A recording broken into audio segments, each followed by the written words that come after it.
A7 reporter na si Steve Dailisan na biktima ng basag kotse gang sa Quezon City. Nasa 250,000 na halaga ng gadget ang natangay ng mga kawatan. Si Erlo Bringas sa detalye.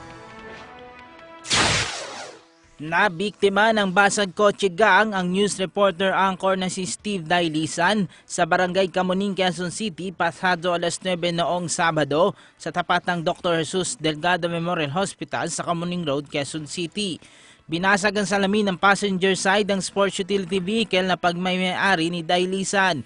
Ayon kay Steve, bumibisita lamang siya sa ina ng kanyang kaibigan na na-confine sa nasabing ospital nang basagin ng mga suspect ang salamin ng kanyang sasakyan.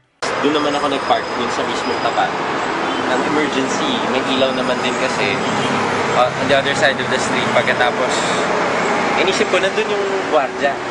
Umakit naman ako, kapatya ko. Tapos yung mga gamit ko naman kasi dahil sanay tayo nag-cover ng mga ganun. Nasa ilalim siya eh.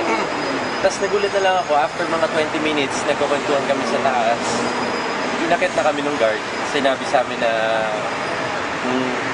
ako daw may may-ari ng sasakyan. Tapos yun, nakita ko, basag na yung sasakyan, wala na yung gamit ko.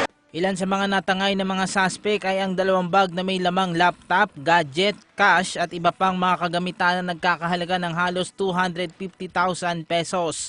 Ayon sa isang saksi, 2 lalaki umano na nakasakay sa isang itim na motorsiklo ang bumasag at kumuha ng mga kagamitan ni Dailisan sa SUV. Nakita pa raw ng mga gwardiya ng mga ospital ang mga suspect habang isinasagawa ang pagnanakaw, ngunit hindi ito sinita dahil hindi naman raw nila lugar ang pinangyarihan ng insidente. Samantala, kasalukuyan na nagsasagawa ng follow-up operation ng mga tauhan ng QCPD Station 10 laban sa mga suspect.